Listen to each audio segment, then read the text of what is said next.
जय हिंद दोस्तों ये वीडियो 14 जेपीएससी के मेंस के प्रिपरेशन करने वाले सारे कैंडिडेट्स के लिए है। हालांकि मैंने 2 दिन पहले कहा था आपसे कि शायद मैं रात में लाइव जुड़ूंगी सेशन से, लेकिन हो नहीं पाया। कुछ थोड़ी मेरी मजबूरियां थी, थोड़ी मैं ज़्यादा बिजी हो रही थी। और कल पता नहीं कैसे मेरे दिमाग से बिल्कुल निकल गया। मुझे 11:30 रात में याद आया कि अच्छा आज तो 10 बजे लाइव सेशन था। तो उसके लिए मैं आप लोग से सॉरी कहती हूँ। और सबसे बड़ी बात है कि आप लोग पढ़ाई कर रहे हो, किसी को भी अगर मेंटरशिप के लिए देखिए 2 लोगों ने, हालांकि 2-3 लोगों ने रिक्वेस्ट भेजा है ग्रुप बनाने के लिए, तो इतने कम लोगों पे ग्रुप बनाना थोड़ा मेरे लिए पॉसिबल नहीं लग रहा है। वैसे मैं सारी चीज़ें आपको जानकारी देती रहूँगी। आप मेरे कोई ग्रुप से जुड़े ना जुड़े, आपको चीज़ें जानकारियाँ मिलती रहेंगी। तो आज मैं 10 ओ क्लॉक के आसपास 9:50 टू 10 ओ क्लॉक के पास जुड़ूंगी। और मेरी कोशिश होगी कि जिन लोगों को भी इकोनॉमी में प्रॉब्लम आ रही है, इकोनॉमिक सेक्शन में प्रॉब्लम आ रही है, उनसे मैं 1 बाय 1 क्वेश्चन भी पूछूं। और सबसे बड़ी बात है, मैं बहुत सारी चीज़ें आज बताऊंगी, जितनी चीज़ें आज पॉसिबल है कोशिश करूंगी कि आज भी जुड़ूं और कल भी जुड़ी। और प्लीज़ करीब आप लोग कोई भी, अगर जिन लोगों को भी ये वीडियो देख रहे हैं 9:30 के अराउंड किसी को याद होगा, प्लीज़ एक मैसेज आप लोग ज़रूर मेरे ग्रुप के माध्यम से दे दीजिएगा। एक कमेंट कीजिएगा कि 9:30 में कहीं हो सकता है। थोड़ी मैं आजकल ज़्यादा बिजी हूँ, एक फैमिली में फंक्शन है, उसके कारण मैं थोड़ी ज़्यादा बिजी हो गई हूँ। तो ये कभी कभी हो जाते हैं लाइफ में, लेकिन कुछ नहीं कर सकते। और सबसे बड़ी बात है कि सबसे जो भी लोग डायलेमा में भी बहुत ज़्यादा बना हुआ है, रिज़ल्ट आएगा, कट ऑफ क्या आएगा। कट ऑफ तो देखिए, जो कट ऑफ शुरू में बताया गया उसी के आसपास रहने वाला है। कट ऑफ में फेरबदल ज़्यादा नहीं होने वाला है। अगर सिस्टम में अंदर कुछ बहुत बड़े लेवल पे कुछ नहीं हो रहा है, कोई करप्शन नहीं हो रहा है, तो जितने प्रीवियसली जितना बताया गया है, जिन लोगों के द्वारा भी कट ऑफ ऑलमोस्ट सबका उधर ही है, ऑलमोस्ट है 260 से 270 के आसपास सब लोग कट ऑफ बता रहे हैं। और कट ऑफ भी वही जाना चाहिए अगर जेन्युइन सब कुछ है, ठीक है तो। और अगर कुछ ऐसा होता है, कोई भी चीज़ ऐसी होती है जैसे कि डिले हो रहा है, तो कई लोग ऐसे बता रहे हैं कि शायद कुछ ऐसी चीज़ें हो रही हैं अंदर। अब किसी को देखिए पता तो है नहीं, हम सब यही कहते हैं, अनुमान लगाते हैं कि क्यों हो रहा है। कुछ लोग कर रहे हैं 3 क्वेश्चन को लेके हो रहा है। 3 क्वेश्चन की इतनी प्रॉब्लम की 2 महीने हो गए, इतनी प्रॉब्लम। चलिए बाद में 3 क्वेश्चन हाईलाइट हुआ कि ये 3 क्वेश्चन में प्रॉब्लम आ रही है, लेकिन ये भी तो देखिए अभी कल 60 डेज होने वाला है एग्ज़ाम हुए। 60 डेज में तो ये लोग मेंस का डेट दे देते हैं। तो ये कहीं ना कहीं तो प्रॉब्लम कुछ ना कुछ तो नज़र आ रहा है। लेकिन देखिए, आप लोग उस प्रॉब्लम पे अगर गौर करते हैं तो बाकी चीज़ें आपसे छूट जाएंगी, यकीन मानिए। आप अपने मेहनत पे लगे रहिए, अपना कट ऑफ जो भी उसके अराउंड आपका कट ऑफ उसके आसपास जा रहा है, तो चुपचाप मेंस की तैयारी कीजिए। और मैंने एक चीज़ बोली थी इंडियन इकोनॉमी के लिए। इंडियन इकोनॉमी जो है, आपको मैंने सेक्टर बताया था कि किन सेक्टर्स के बीच का कोरिलेशन है इंडियन इकोनॉमी, ठीक है। ये 3 फैक्टर्स होते हैं। फैक्टर्स मतलब घटक की बात है। 3 कंपोनेंट होते हैं, नॉट फैक्टर्स, कंपोनेंट होते हैं। एक होता है गवर्नमेंट, दूसरी होती है जो हमारी बैंकिंग सिस्टम है। बैंकिंग सिस्टम में भी हम डिवाइड करेंगे, एक कमर्शियल बैंक्स होते हैं और एक आरबीआई। तो उनके बीच का भी होता है, जैसे रेपो रेट होता है, बैंक रेट हो गया, सीआरआर, ये सब चीज़ें उन दोनों के ही आपस की हैं। तो वो अलग से समझेंगे जब हम बैंकिंग सिस्टम की बात करेंगे। हालांकि पीटी जो एमसीक्यू आता है उसमें बैंकिंग सिस्टम से क्वेश्चन एक जरूर रहेगा, 1 या 2 जरूर रहेगा, ध्यान रखेंगे। तो वो भी इम्पोर्टेंट है। और जो गवर्नमेंट हो गया, बैंकिंग सिस्टम हो गया या बैंक्स हो गए, और तीसरा जो होते हैं कंपोनेंट्स, वो होते हैं पब्लिक। तो पब्लिक और गवर्नमेंट का क्या रिलेशन होता है? पब्लिक क्या करती है? टैक्स पे करती है, और उसके बदले पब्लिक की फैसिलिटीज मिलती है। गवर्नमेंट क्या कराती है? सेंट्रल गवर्नमेंट है, स्टेट गवर्नमेंट हो, दोनों की है, वो हमें क्या कराती है? हमें फैसिलिटीज़ प्रोवाइड कराती है। उसके बदले हमसे गवर्नमेंट क्या करती है? टैक्स वसूलती है।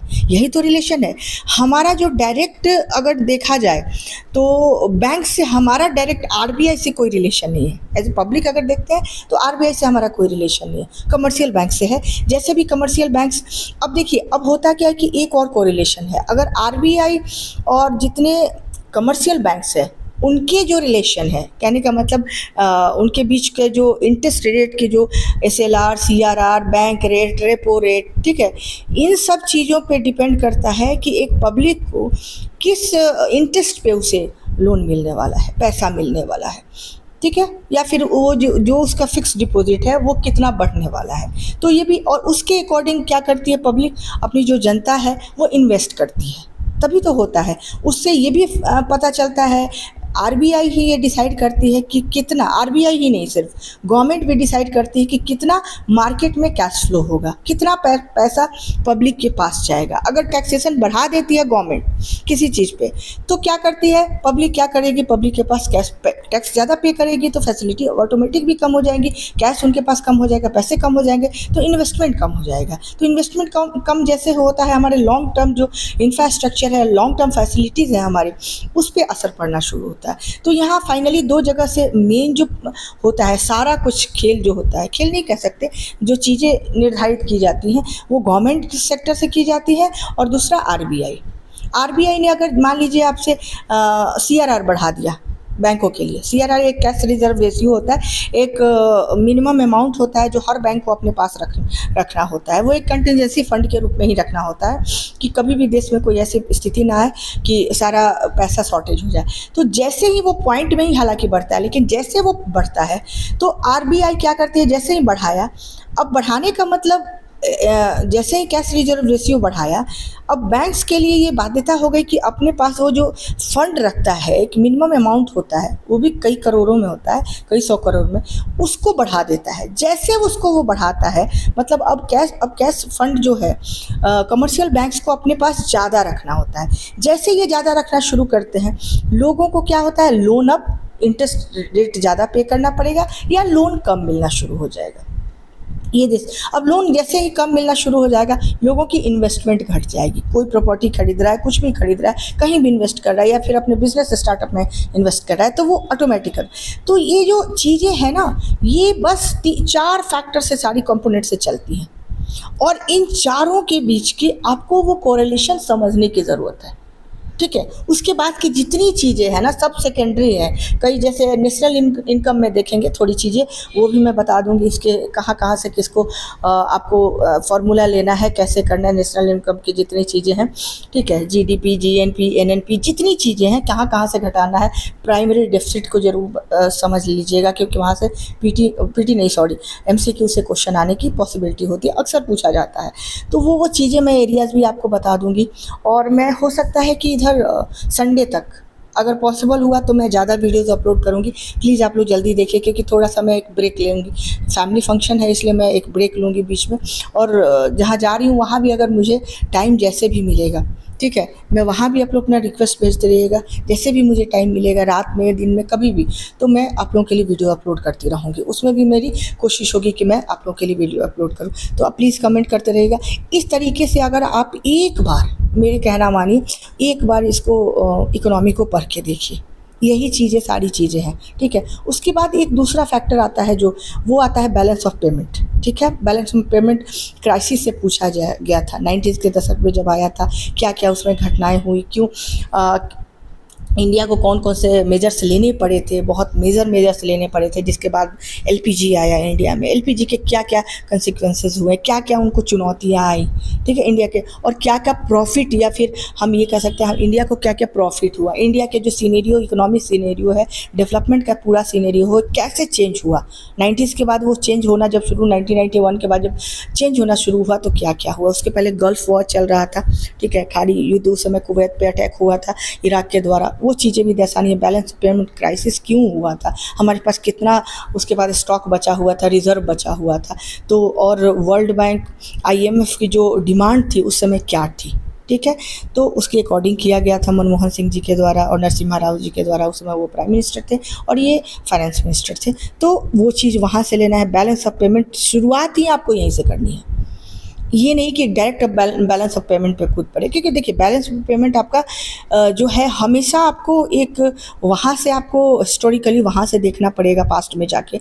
और दूसरी चीज़ जो होती है वो होगा आपको कि अगर मान लीजिए इंडिया यू का जो ट्रेड डील हुआ है, मदर्स ऑफ ऑल डील कहा जा रहा है, तो उसमें भी हमारे किसके पक्ष में है। तो जैसे बैलेंस ऑफ पेमेंट की बात आती है, आपको हमेशा करंट अफेयर्स से आपको अपने आप को अपडेट करना पड़ेगा। और मेरी एक आप लोगों से ये मेरी हम्बल रिक्वेस्ट है कि देखिए टेक्नोलॉजी का यूज़ करना सबसे ज़्यादा ज़रूरी है। मैं मानती हूँ जो द हिंदू का न्यूज़पेपर का जो लैंग्वेज होता है, कई कई रिमोट एरियाज़ में तो आता भी नहीं है, फिर एक दिन डिले से होके आता है।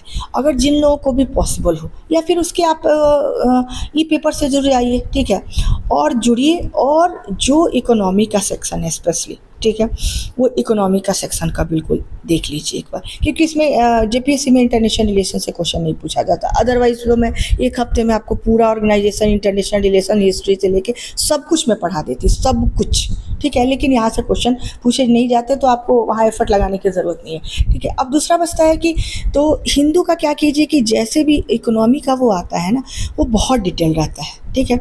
और अगर आपके पास हार्ड कॉपी है, न्यूज़पेपर है, तो आपको एक ट्रांसलेशन का एक क्रोम जैसे ही आप ओपन करेंगे, राइट साइड में एक स्पीकर के बगल में राइट साइड में आपको ट्रांसलेशन का एक ऑप्शन आता है। कुछ लोगों को कन्वीनियंस के लिए मैं बता रही हूँ, वहाँ से आप जाके हिंदी में ट्रांसलेट कर सकते हैं जो इंपॉर्टेंट चीज़ लगती है, और ट्रांसलेट करके इवन आप स्क्रीनशॉट भी ले सकते हैं। स्क्रीनशॉट लेके अपने लैपटॉप पे, क्योंकि वो बहुत छोटा दिखेगा, स्क्रीनशॉट लेके अपने लैपटॉप पे, या फिर टैब है तो टैब पे भी आप किसी को शेयर करके आप आराम से देख सकते हैं। लेकिन कुछ कुछ चीज़ें हिंदू की देखनी ज़रूरी है। दूसरा, जो योजना पढ़ना अभी कंटिन्यू रखिएगा, ठीक है। और योजना बिल्कुल उन चीज़ों को जो है, जैसे टेक्नोलॉजी से बहुत सारी चीज़ें आती हैं योजना में, तो उन चीज़ों को देखने की ज़रूरत नहीं है। और मैं आज थोड़ा फोकस करूँगी कुछ जैसे फ्लैगशिप प्रोग्राम्स है एग्रीकल्चर के, हालांकि मैंने गेस्ट क्वेश्चन बता दिया, लेकिन उस पर भी मेरा थोड़ा फोकस होगा। तो आप लोग कमेंट करते रहिएगा, और सॉरी 2 दिन मैं भूल गई और 1 दिन बिजी हो गई, तो आज मेरी कोशिश ज़रूर होगी आप लोगों से जुड़ने की। आप लोग तैयार रहिएगा। Thank you.